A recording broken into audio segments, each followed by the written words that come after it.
بسم الله الرحمن الرحيم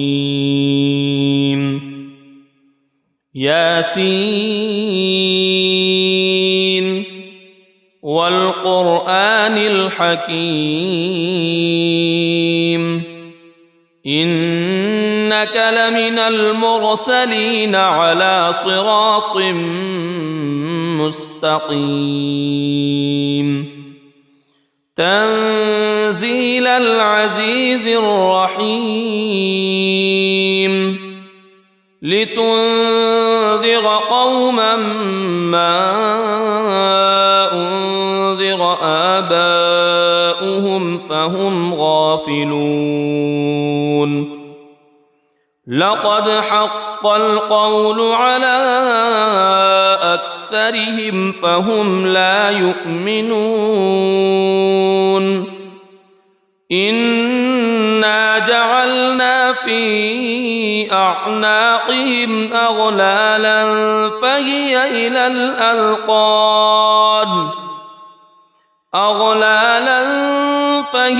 إلى الأذقان فهم مقمحون وجعلنا من بين أيديهم سدا ومن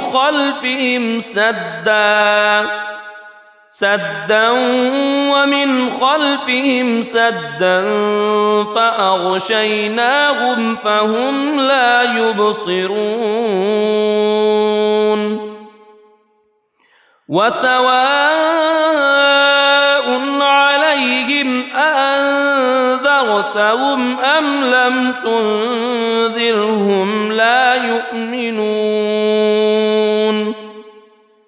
إنما تنذر من اتبع الذكر وخشي الرحمن بالغيب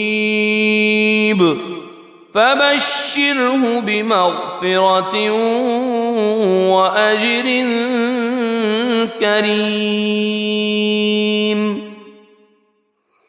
إنا نحن نحيي الموتى ونكتب ما قدموا وآثارهم وكل شيء أحصيناه في إمام مبين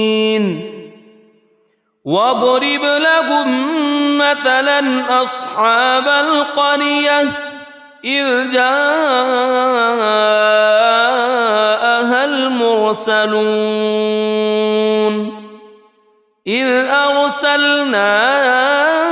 إليهم اثنين فكذبوهما فعززنا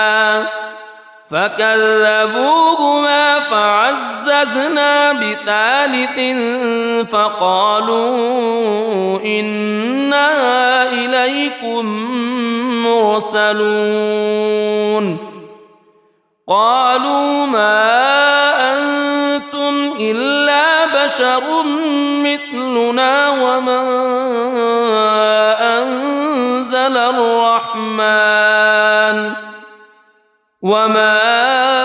أنزل الرحمن من شيء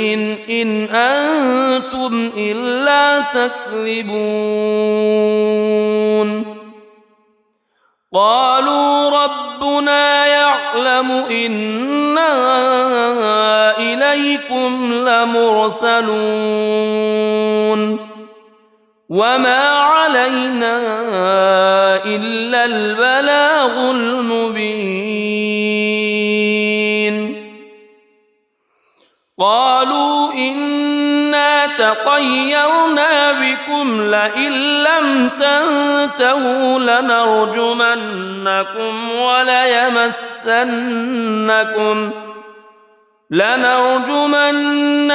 وليمسنكم منا عذاب أليم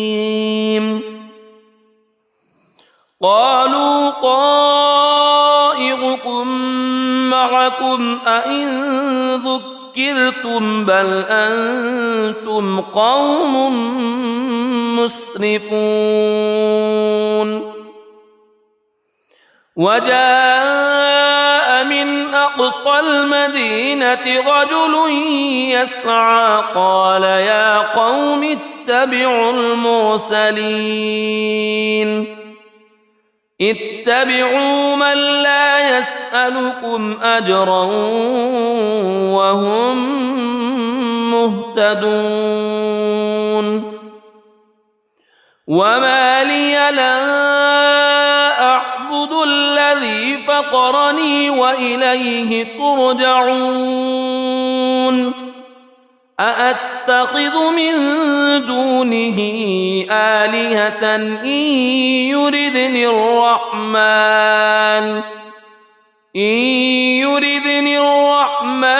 بضر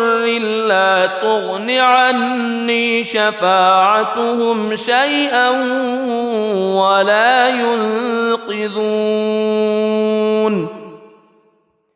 إني إذا لفي ضلال مبين إني آمنت بربكم فاسمعون قيل ادخل الجنة قال يا ليت قومي يعلمون بما غفر لي ربي وجعلني من المكرمين وما أنزلنا على قومه من بعده من جند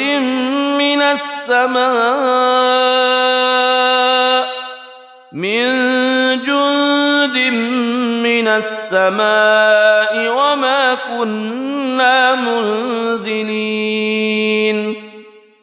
إن كانت إلا صيحة واحدة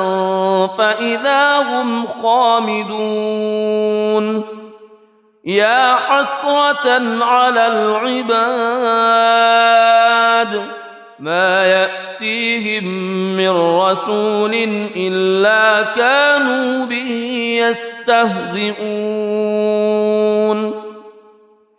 ألم يروا كم أهلكنا قبلهم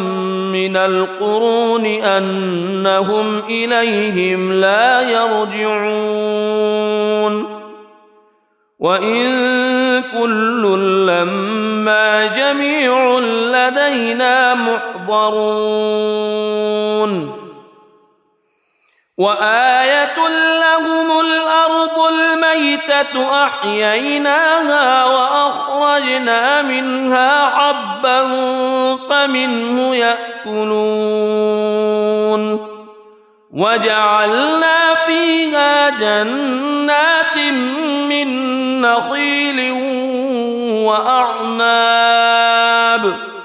من نخيل وأعناب وفجرنا فيها من العيون ليأكلوا من ثمره وما عملته أيديهم أفلا يشكرون سبحان الذي خلق الأزواج كلها مما تنبت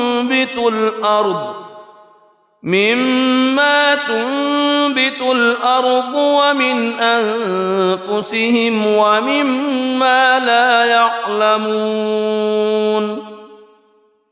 وآية لهم الليل نسلخ منه النهار فإذا هم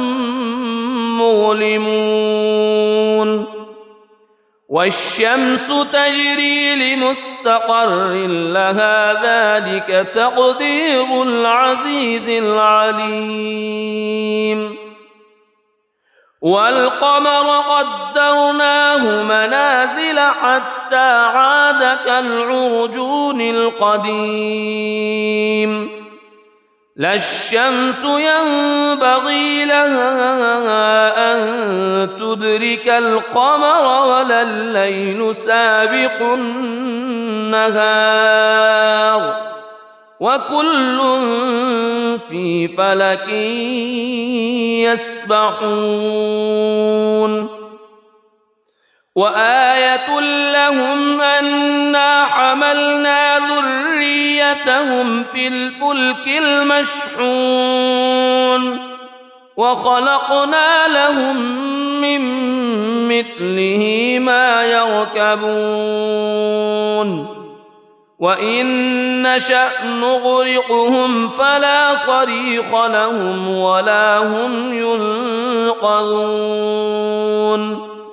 إلا رحمة منا ومتاعا إلى حين وإذا قيل لهم اتقوا ما بين أيديكم وما خلفكم لعلكم ترحمون وما تأتيهم من آية من آيات ربهم إلا كانوا عنها معرضين وإذا قيل لهم أنفقوا مما رزقكم الله قال الذين كفروا للذين آمنوا أنطعم من لو يشاء الله أطعمه إن أنتم إلا في ضلال مبين ويقولون متى هذا الوعد إن كنتم صادقين ما ينظرون إلا صيحة واحدة تأخذهم وهم يخصمون فلا يستطيعون توصية ولا إلى أهلهم يرجعون ونفخ في الصور فإذا هم من الأجداث إلى ربهم ينسلون قالوا يا ويلنا من بعثنا من مرقدنا هذا ما وعد الرحمن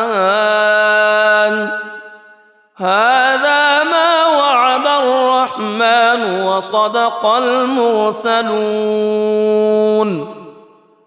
إن كانت إلا صيحة واحدة فإذا هم جميع لدينا محضرون فاليوم لا تظلم نفس شيئا ولا تجزون إلا ما كنتم تعملون إن أصحاب الجنة اليوم في شغل فاكهون هم وأزواجهم في ظلال على الأرائك متكئون لهم فيها فاكهة ولهم ما يدعون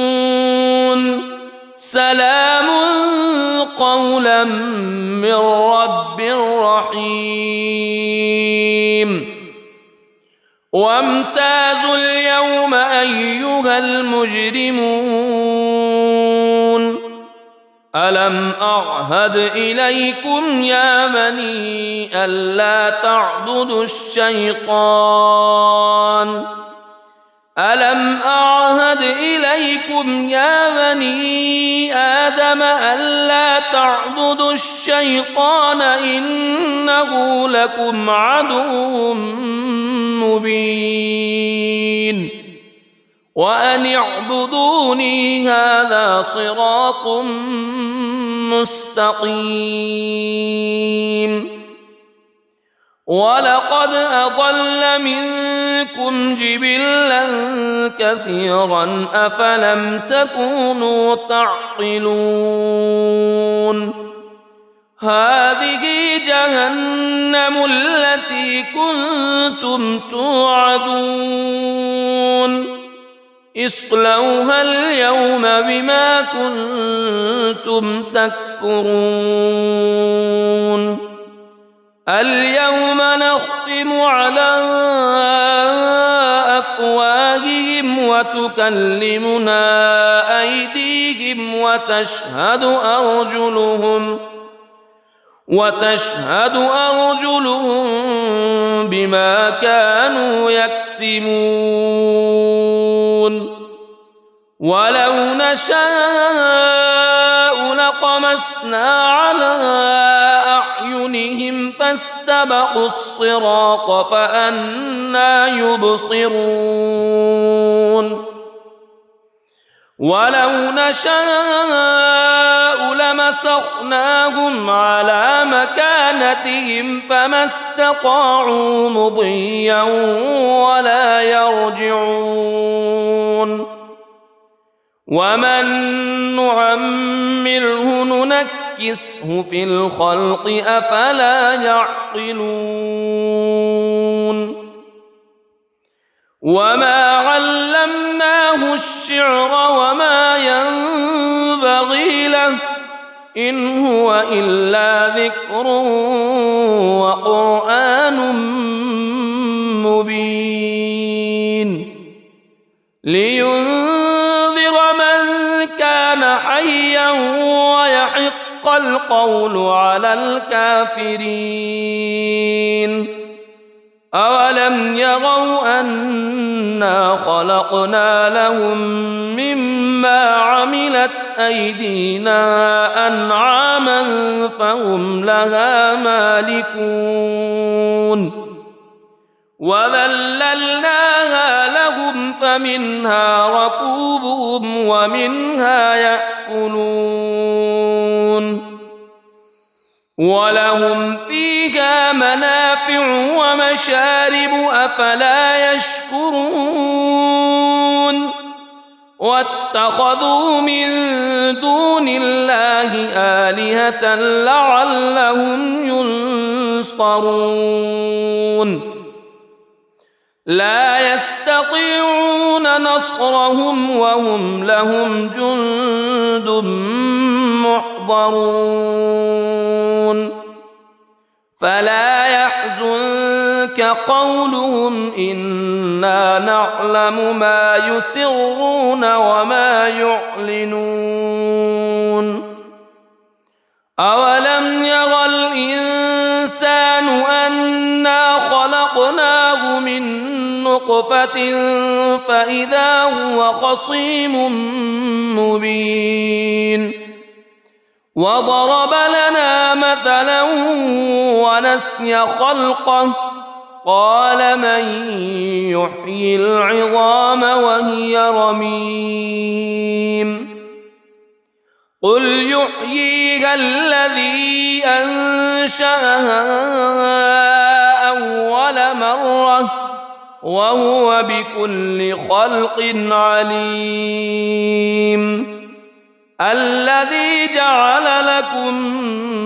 من الشجر الأخضر نارا فإذا أنتم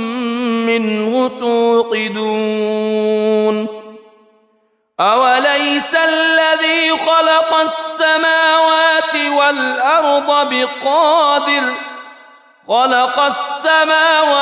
والأرض بقادر على أن يخلق مثلهم بلى وهو الخلاق العليم إنما أمره إذا أراد شيئا أن يقول له كن فيكون فسبحان الذي بيده ملكوت كل شيء وإليه ترجعون بسم الله الرحمن الرحيم الرحمن علم القرآن خلق الإنسان علمه البيان الشمس والقمر بحسبان والنجم والشجر يسجدان والسماء رفعها ووضع الميزان ألا تطغوا في الميزان وأقيموا الوزن بالقسط ولا تخسروا الميزان والأرض وضعها للأنام فيها فاكهة والنخل ذات الأكمام والحب ذو العصف والريحان فبأي آلاء ربكما تكذبان خلق الإنسان من صلصال كالفخار وخلق الجان من مارج من نار فبأي آلاء ربكما تكذبان رب المشرقين ورب المغربين فبأي آلاء ربكما تكذبان مرج البحرين يلتقيان بينهما برزخ لا يبغيان فبأي آلاء ربكما تكذبان يخرج منهما اللؤلؤ والمرجان فبأي آلاء ربكما تكذبان وله الجوار المنشآت في البحر كالأعلام فبأي آلاء ربكما تكذبان كل من عليها فان ويبقى وجه ربك ذو الجلال والإكرام فبأي آلاء ربكما تكذبان يسأله من في السماوات والأرض كل يوم هو في شأن فبأي آلاء ربكما تكذبان سنفرغ لكم أيها الثقلان فبأي آلاء ربكما تكذبان يا معشر الجن والإنس إن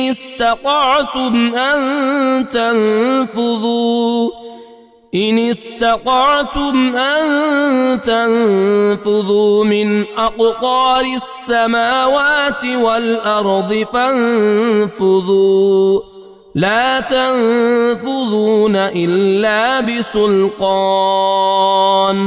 فبأي آلاء ربكما تكذبان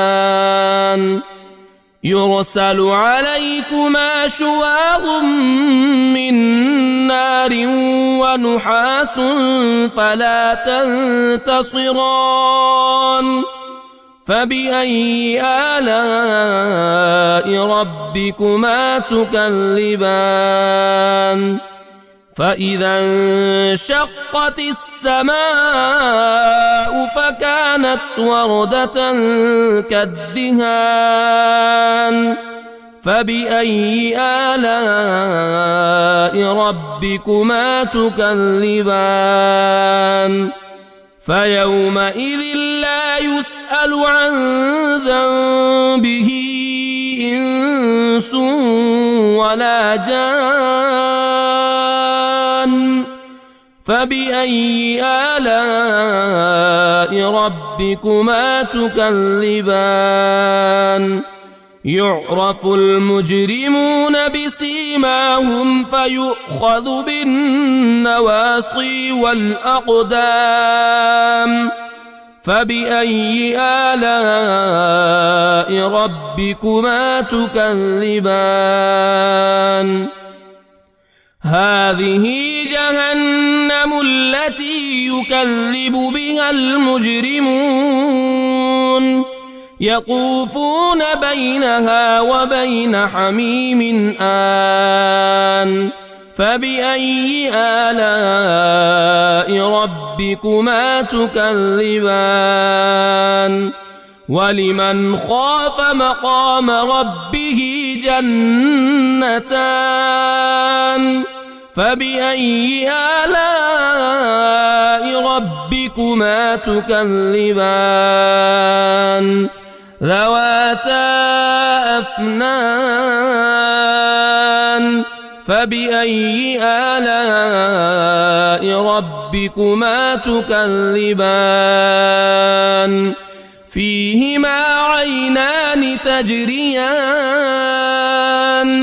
فبأي آلاء ربكما تكذبان فيهما من كل فاكهة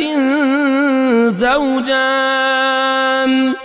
فبأي آلاء ربكما تكذبان متكئين على فرش بطائنها من استبرق وجنى الجنتين دان فبأي آلاء ربكما تكذبان فيهن قاصرات الطرف لم يطمثهن إنس قبلهم ولا جان فبأي آلاء ربكما تكذبان كأنهن الياقوت والمرجان فبأي آلاء ربكما تكذبان هل جزاء الإحسان إلا الإحسان فبأي آلاء ربكما تكذبان ومن دونهما جنتان فبأي آلاء ربكما تكذبان مدهامتان فبأي آلاء ربكما تكذبان فيهما عينان نضاختان فبأي آلاء ربكما تكذبان فيهما فاكهة ونخل ورمان فبأي آلاء ربكما تكذبان فيهن خيرات حسان فبأي آلاء ربكما تكذبان حور مقصورات في الخيام فبأي آلاء ربكما تكذبان لم يطمثهن إنس قبلهم ولا جان فبأي آلاء ربكما تكذبان متكئين على رفرف خضر وعبقري حسان فبأي آلاء ربكما تكذبان تبارك اسم ربك ذي الجلال والإكرام بسم الله الرحمن الرحيم ياسين والقرآن الحكيم إنك لمن المرسلين على صراط مستقيم تنزيل العزيز الرحيم لتنذر قوما ما أنذر آباؤهم فهم غافلون لقد حق القول على أكثرهم فهم لا يؤمنون إنا جعلنا في أعناقهم أغلالا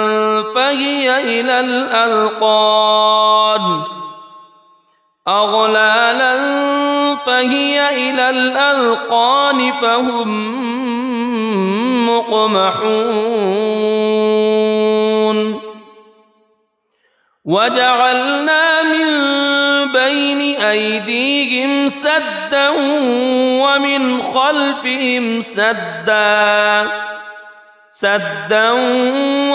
خلفهم سدا فأغشيناهم فهم لا يبصرون وسواء عليهم أأنذرتهم أم لم تنذرهم لا يؤمنون إنما تنذر من اتبع الذكر وخشي الرحمن بالغيب فبشره بمغفرة وأجر كريم إنا نحن نحيي الموتى ونكتب ما قدموا وآثارهم وكل شيء أحصيناه في إمام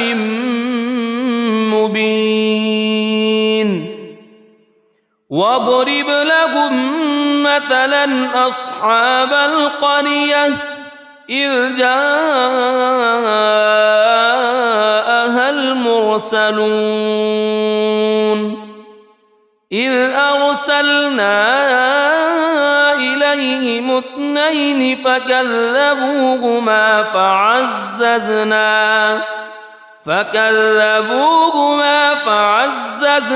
بثالث فقالوا إنا إليكم مرسلون قالوا ما أنتم إلا بشر مثلنا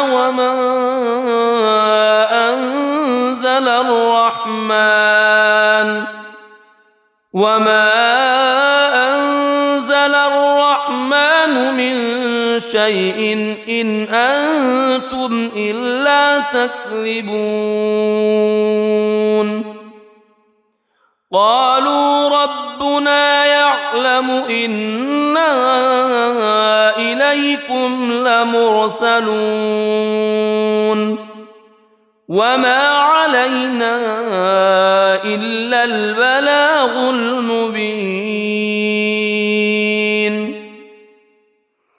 قالوا إنا تطيرنا بكم لئن لم تنتهوا لنرجمنكم وليمسنكم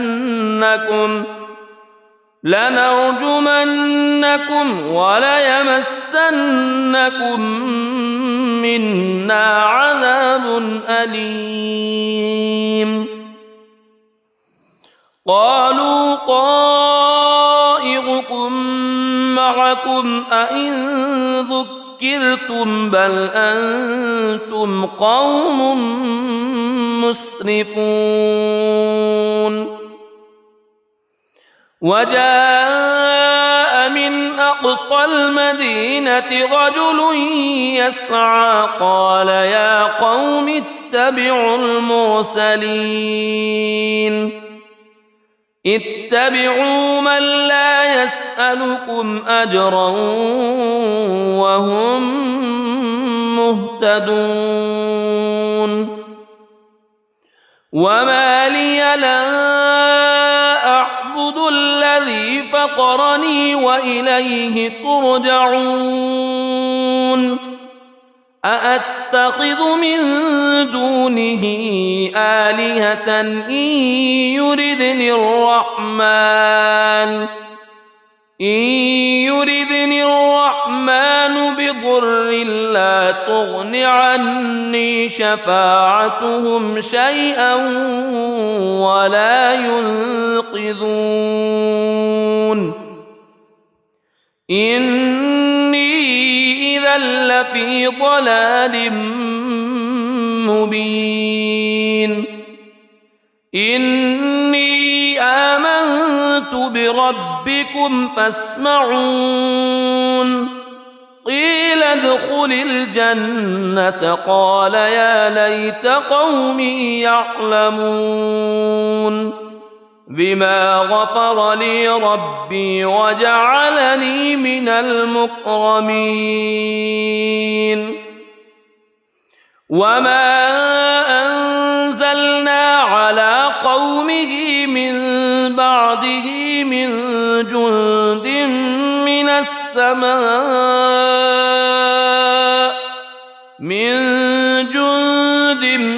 من السماء وما كنا منزلين إن كانت إلا صيحة واحدة فإذا هم خامدون يا حسرة على العباد ما يأتيهم من رسول إلا كانوا به يستهزئون ألم يروا كم أهلكنا قبلهم من القرون أنهم إليهم لا يرجعون وإن كل لما جميع لدينا محضرون وآية لهم الأرض الميتة أحييناها وأخرجنا منها حبا فمنه يأكلون وجعلنا فيها جنات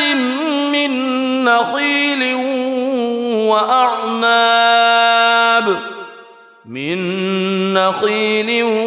وأعناب وفجرنا فيها من العيون ليأكلوا من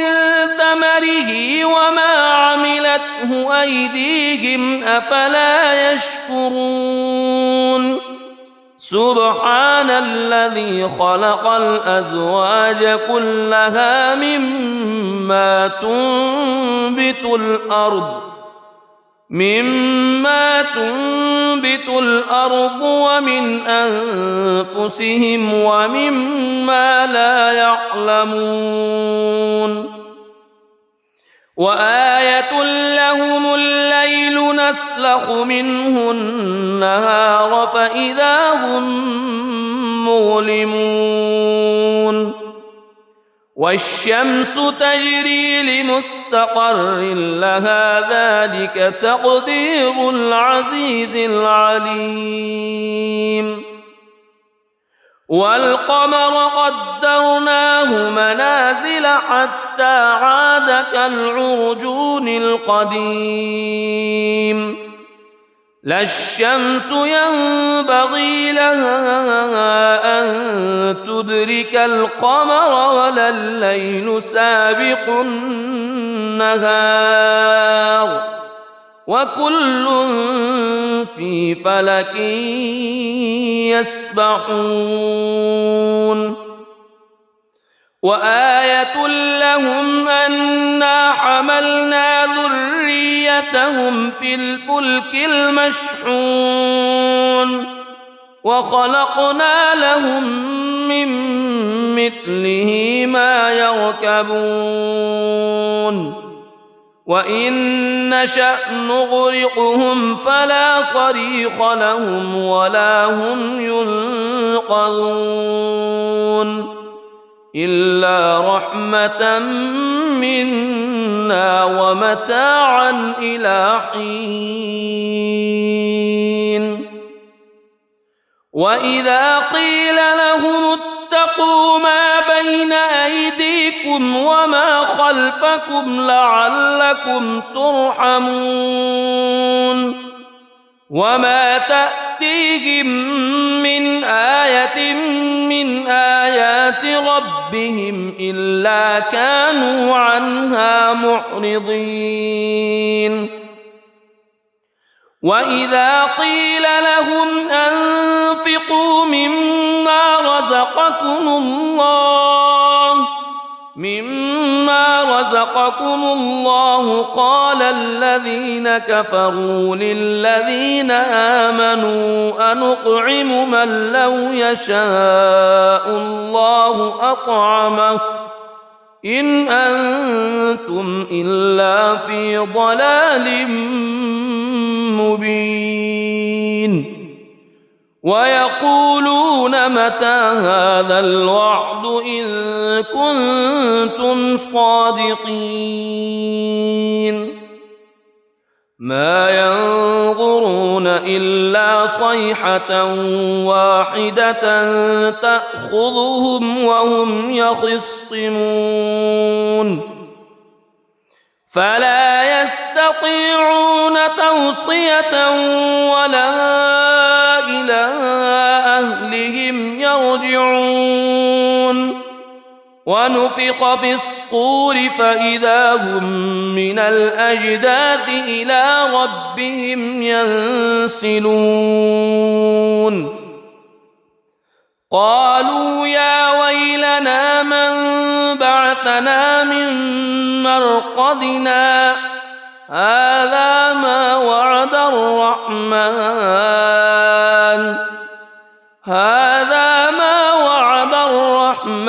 وصدق المرسلون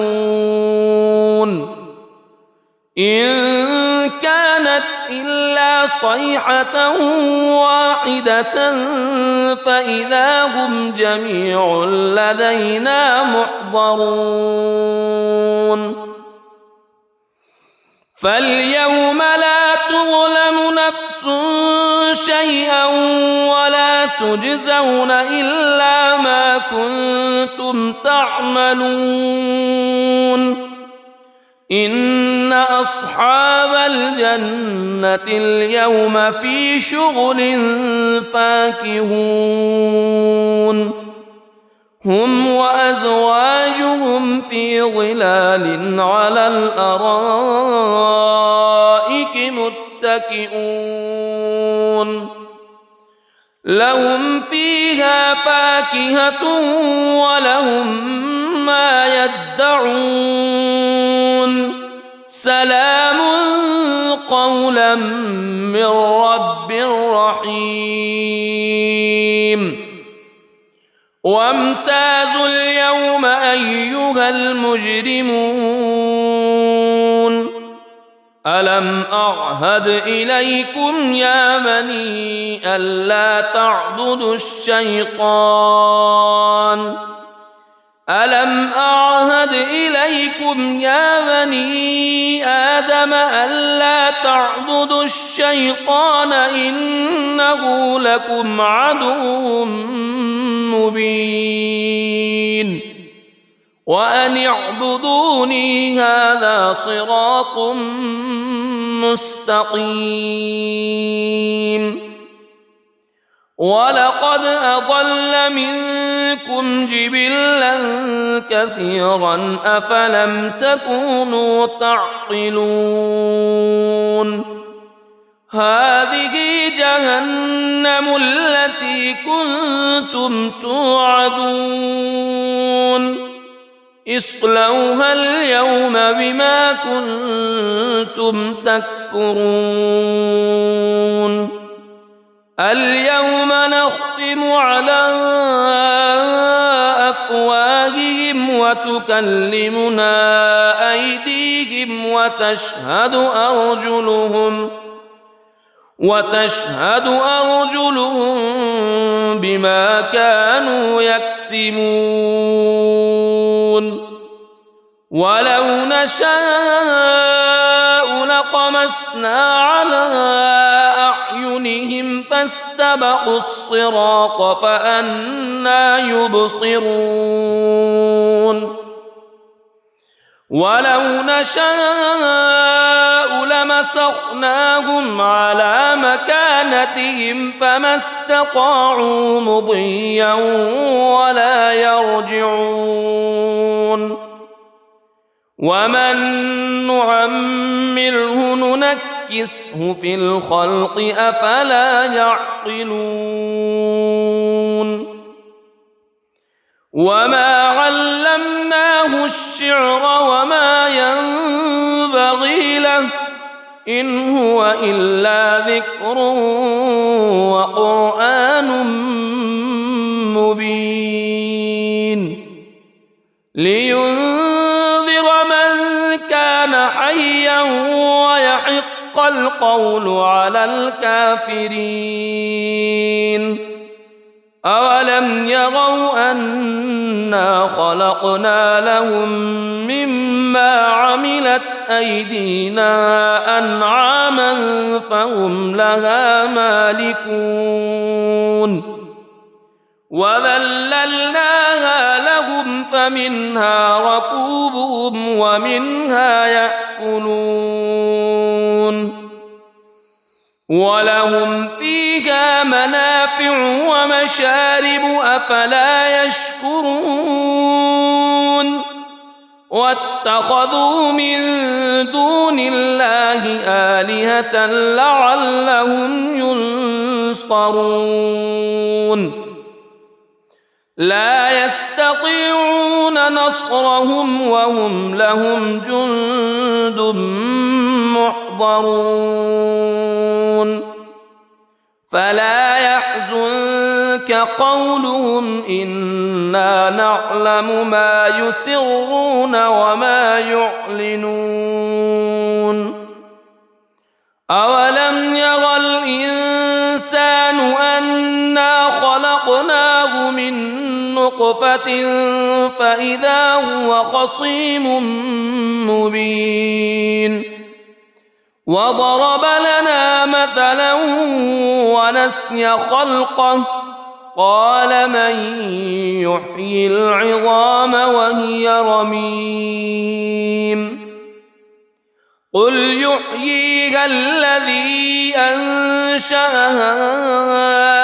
أول مرة وهو بكل خلق عليم الذي جعل لكم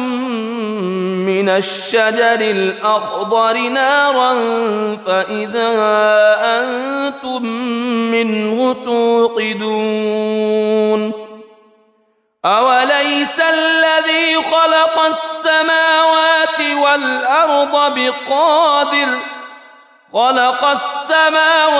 والأرض بقادر على أن يخلق مثلهم بلى وهو الخلاق العليم إنما أمره إذا أراد شيئا أن يقول له كن فيكون فسبحان الذي بيده ملكوت كل شيء وإليه ترجعون. بسم الله الرحمن الرحيم. الرحمن علم القرآن خلق الإنسان علمه البيان. الشمس والقمر بحسبان والنجم والشجر يسجدان. والسماء رفعها ووضع الميزان ألا تطغوا في الميزان وأقيموا الوزن بالقسط ولا تخسروا الميزان. والأرض وضعها للأنام فيها فاكهة والنخل ذات الأكمام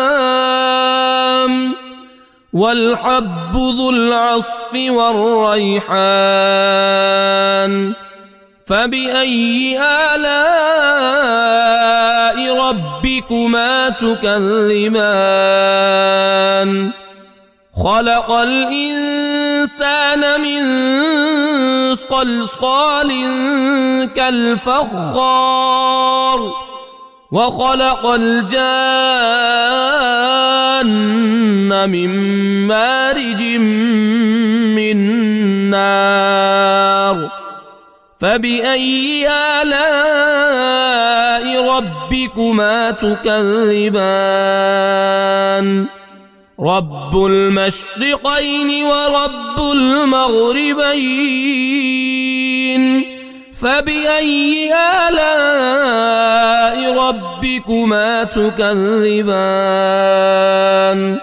مرج البحرين يلتقيان بينهما برزخ لا يبغيان. فبأي آلاء ربكما تكذبان؟ يخرج منهما اللؤلؤ والمرجان. فبأي آلاء ربكما تكذبان؟ وله الجوار المنشآت في البحر كالأعلام. فبأي آلاء ربكما تكذبان؟ كل من عليها فان ويبقى وجه ربك ذو الجلال والإكرام. فبأي آلاء ربكما تكذبان؟ يسأله من في السماوات والأرض كل يوم هو في شأن. فبأي آلاء ربكما تكذبان؟ سنفرغ لكم أيها الثقلان. فبأي آلاء ربكما تكذبان؟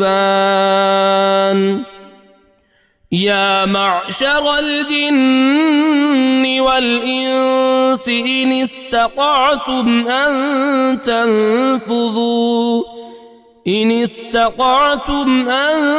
تنفذوا من أقطار السماوات والأرض فانفذوا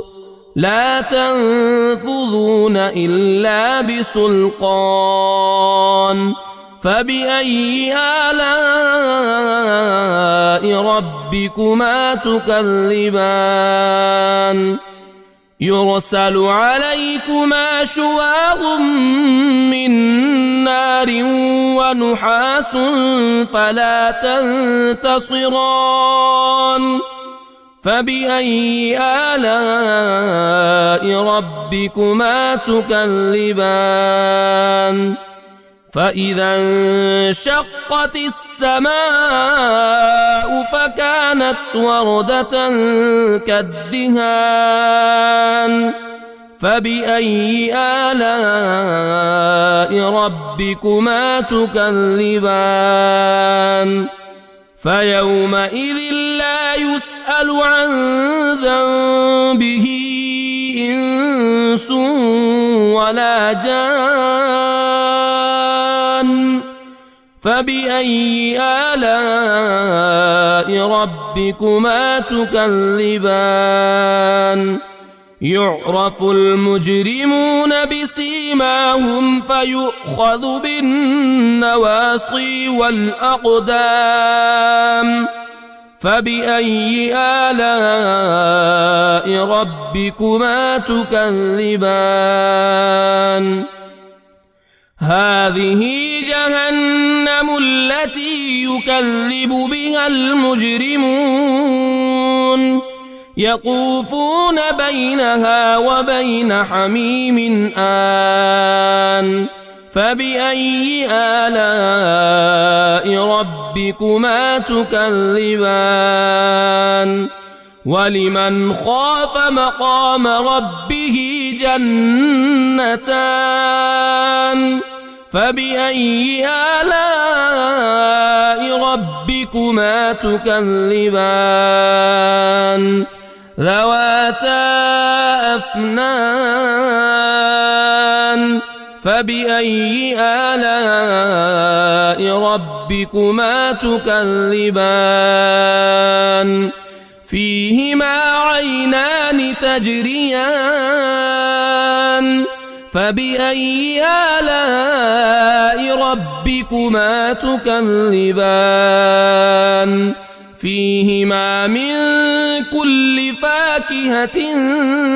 زوجان فبأي آلاء ربكما تكذبان متكئين على فرش بطائنها من استبرق وجنى الجنتين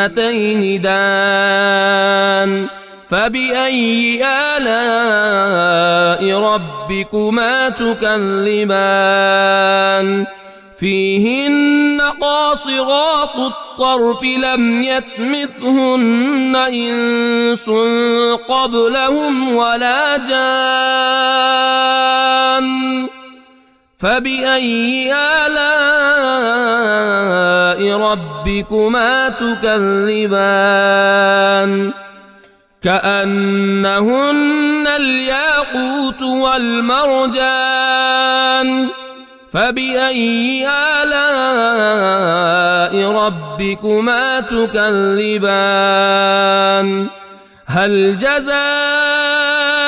الإحسان إلا الإحسان فبأي آلاء ربكما تكذبان ومن دونهما جنتان فبأي آلاء ربكما تكذبان مدهامتان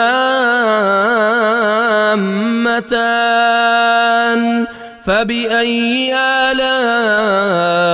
ربكما تكذبان فيهما عينان نضاختان فبأي آلاء ربكما تكذبان فيهما فاكهة ونخل ورمان فبأي آلاء ربكما تكذبان فيهن خيرات حسان فبأي آلاء ربكما تكذبان حور مقصورات في الخيام فبأي آلاء ربكما تكذبان لم يطمثهن إنس قبلهم ولا جان فبأي آلاء ربكما تكذبان متكئين على رفرف خضر وعبقري حسان فبأي آلاء ربكما تكذبان تبارك اسم ربك ذي الجلال والإكرام. بسم الله الرحمن الرحيم. ياسين والقرآن الحكيم إنك لمن المرسلين على صراط مستقيم تنزيل العزيز الرحيم لتنذر قوما ما أنذر آباؤهم فهم غافلون لقد حق القول على أكثرهم فهم لا يؤمنون إنا جعلنا في أعناقهم أغلالا فهي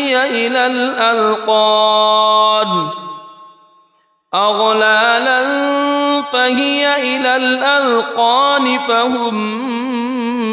مقمحون وجعلنا من بين أيديهم سدا ومن خلفهم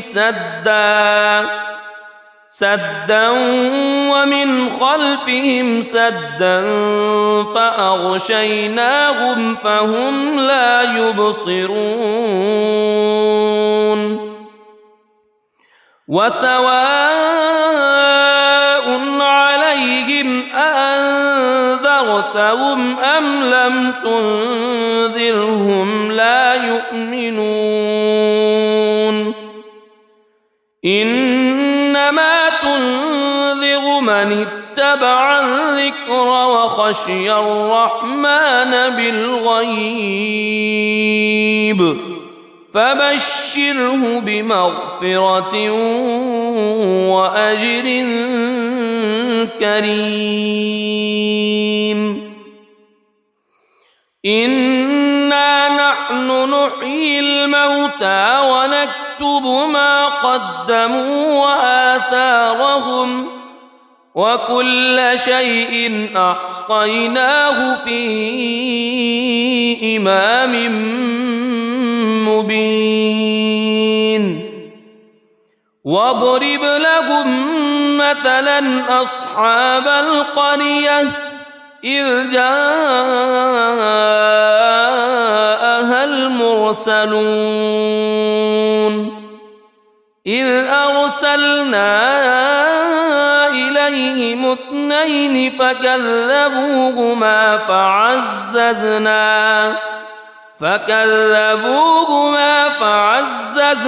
بثالث فقالوا إنا إليكم مرسلون قالوا ما أنتم إلا بشر مثلنا وما أنزل الرحمن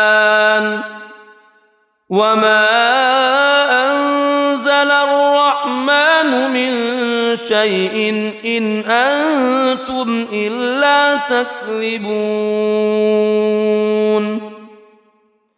قالوا ربنا يعلم يعلم إنا إليكم لمرسلون وما علينا إلا البلاغ المبين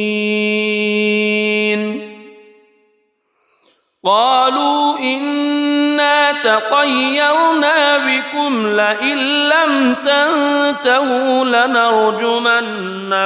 وليمسنكم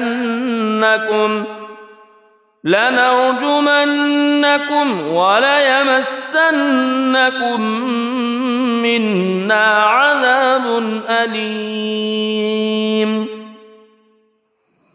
قالوا طائركم معكم أئن ذكرتم بل أنتم قوم مسرفون وجاء من أقصى المدينة رجل يسعى قال يا قوم اتبعوا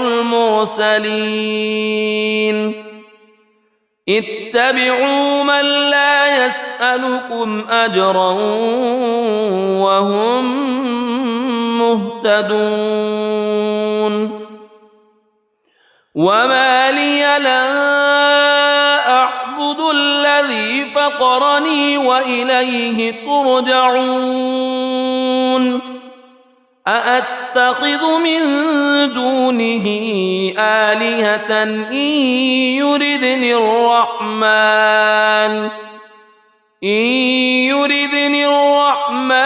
بضر لا تغن عني شفاعتهم شيئا ولا ينقذون إني إذا لفي ضلال مبين إني آمنت بربكم فاسمعون قيل ادخل الجنة قال يا ليت قومي يعلمون بما غفر لي ربي وجعلني من المكرمين وما أنزلنا على قومه من بعده من جند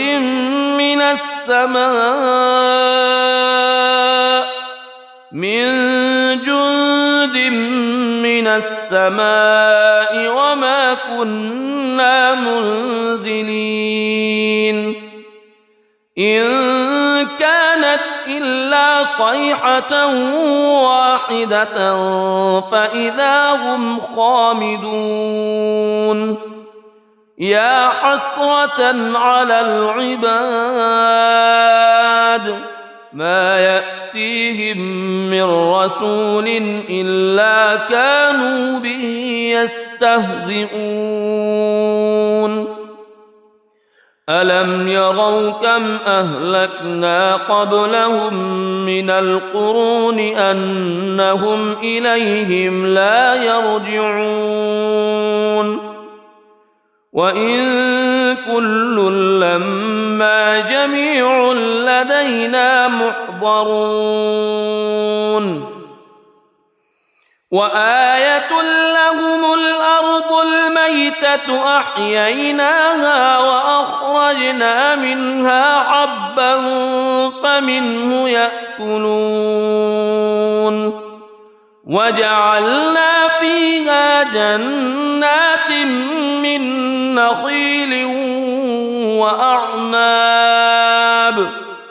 من نخيل وأعناب وفجرنا فيها من العيون ليأكلوا من ثمره وما عملته أيديهم أفلا يشكرون سبحان الذي خلق الأزواج كلها مما تنبت الأرض مما تنبت الأرض ومن أنفسهم ومما لا يعلمون وآية لهم الليل نسلخ منه النهار فإذا هم مظلمون والشمس تجري لمستقر لها ذلك تقدير العزيز العليم والقمر قدرناه منازل حتى عاد كالعرجون القديم لا الشمس ينبغي لها أن تدرك القمر ولا الليل سابق النهار وكل في فلك يسبحون وآية لهم أنا حملنا ذريتهم في الفلك المشحون وخلقنا لهم من مثله ما يركبون وإن نشأ نغرقهم فلا صريخ لهم ولا هم ينقذون إلا رحمة منا ومتاعا إلى حين وإذا قيل لهم اتقوا ما بين أيديكم وما خلفكم لعلكم ترحمون وما تأتيهم من آية من آيات ربهم إلا كانوا عنها معرضين وإذا قيل لهم أنفقوا مما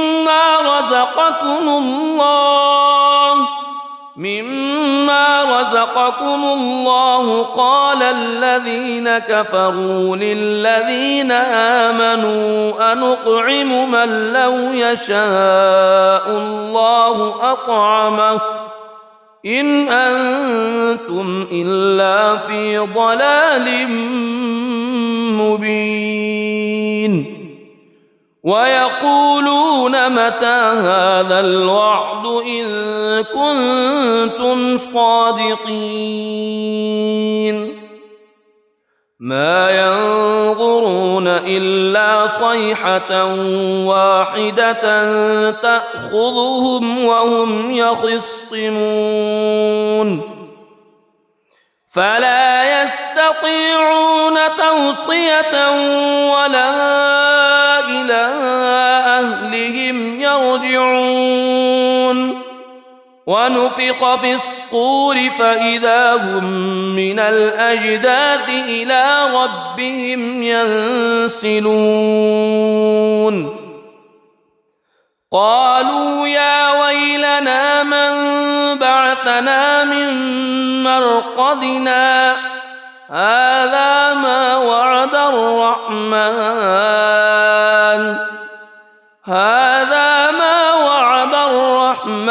وصدق المرسلون إن كانت إلا صيحة واحدة فإذا هم جميع لدينا محضرون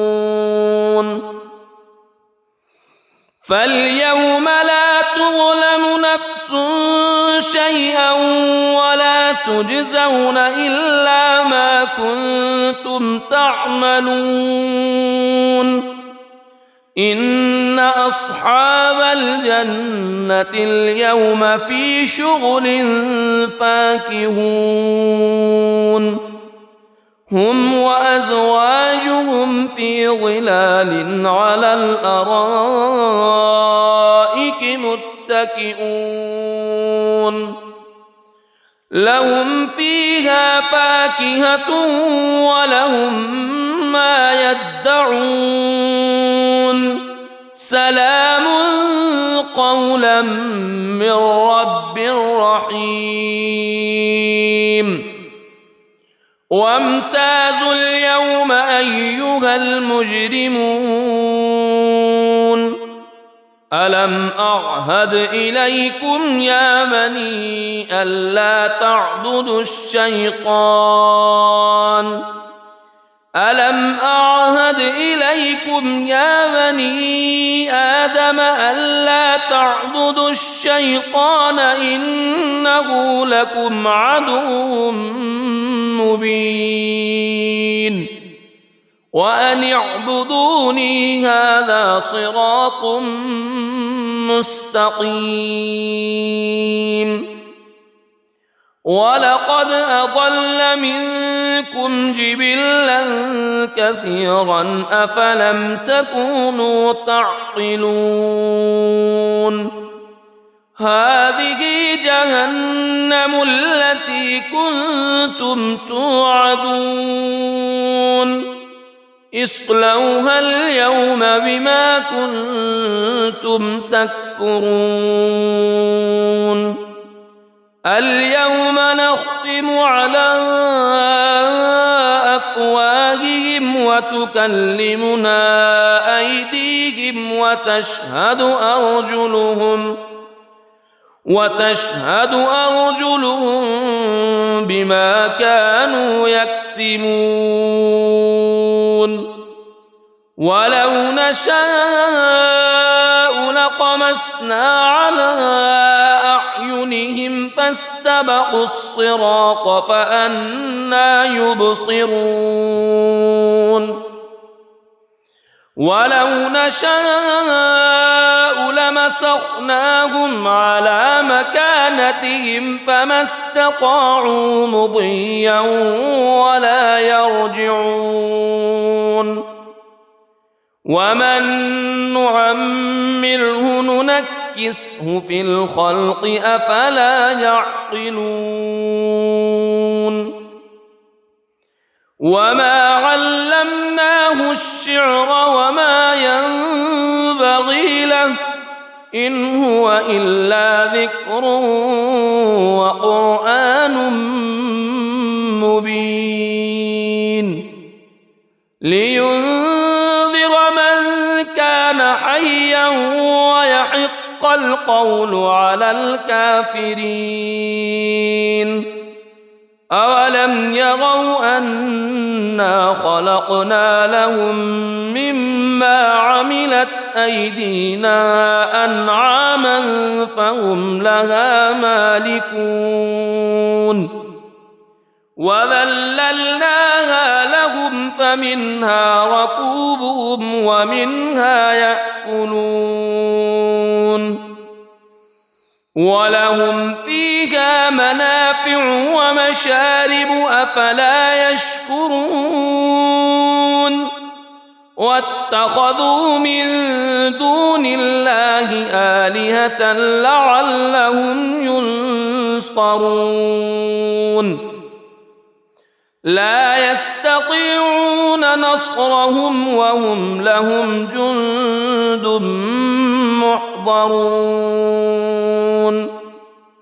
فلا يحزنك قولهم إنا نعلم ما يسرون وما يعلنون أولم ير الإنسان أنا خلقناه من نطفة فإذا هو خصيم مبين وضرب لنا مثلا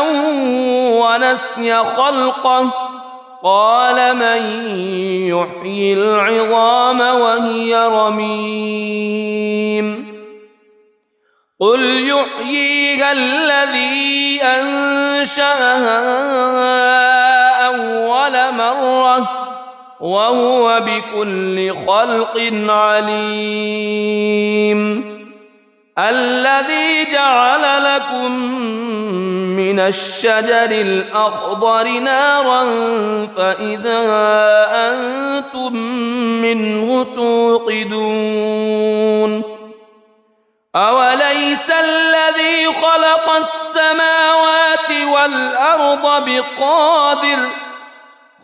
السماوات والأرض بقادر على أن يخلق مثلهم بلى وهو الخلاق العليم إنما أمره إذا أراد شيئا أن يقول له كن فيكون فسبحان الذي بيده ملكوت كل شيء وإليه ترجعون. بسم الله الرحمن الرحيم. الرحمن علم القرآن خلق الإنسان علمه البيان الشمس والقمر بحسبان والنجم والشجر يسجدان والسماء رفعها ووضع الميزان ألا تطغوا في الميزان وأقيموا الوزن بالقسط ولا تخسروا الميزان والأرض وضعها للأنام فيها فاكهة والنخل ذات الأكمام والحب ذو العصف والريحان فبأي آلاء ربكما تكذبان خلق الإنسان من صلصال كالفخار وخلق الجان من مارج من نار فبأي آلاء ربكما تكذبان رب المشرقين ورب المغربين فبأي آلاء ربكما تكذبان مرج البحرين يلتقيان بينهما برزخ لا يبغيان فبأي آلاء ربكما تكذبان يخرج منهما اللؤلؤ والمرجان فبأي آلاء ربكما تكذبان وله الجوار المنشآت في البحر كالأعلام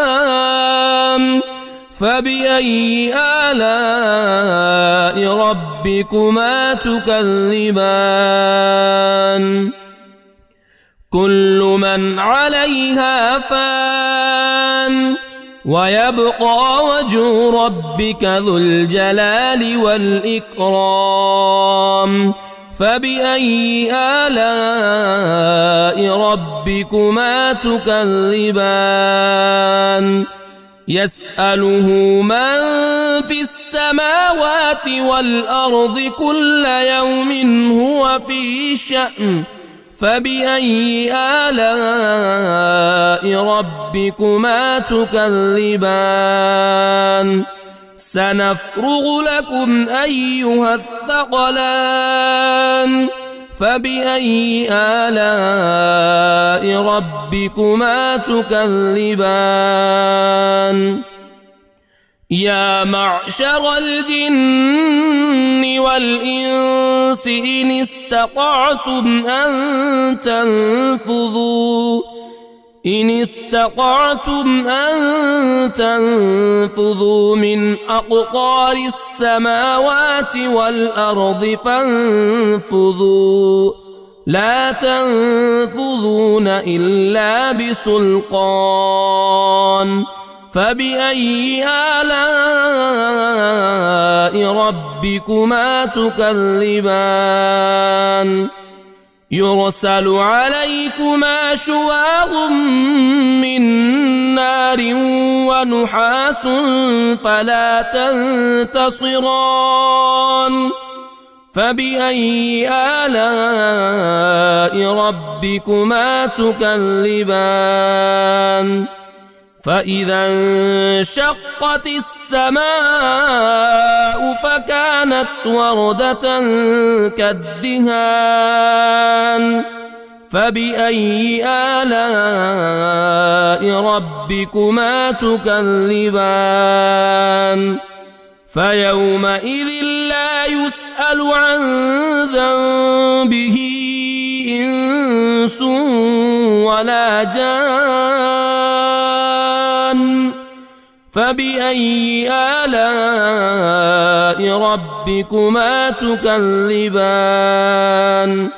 يعرف المجرمون بسيماهم فيؤخذ بالنواصي والأقدام فبأي آلاء ربكما تكذبان هذه جهنم التي يكذب بها المجرمون يطوفون بينها وبين حميم آن فبأي آلاء ربكما تكذبان ولمن خاف مقام ربه جنتان فبأي آلاء ربكما تكذبان ذواتا أفنان فبأي آلاء ربكما تكذبان فيهما عينان تجريان فبأي آلاء ربكما تكذبان فيهما من كل فاكهة زوجان فبأي آلاء ربكما تكذبان متكئين على فرش بطائنها من استبرق وجنى الجنتين دان فبأي آلاء ربكما تكذبان فيهن قاصرات الطرف لم يطمثهن إنس قبلهم ولا جان فبأي آلاء ربكما تكذبان كأنهن الياقوت والمرجان فبأي آلاء ربكما تكذبان هل جزاء الإحسان إلا الإحسان فبأي آلاء ربكما تكذبان ومن دونهما جنتان فبأي آلاء ربكما تكذبان مدهامتان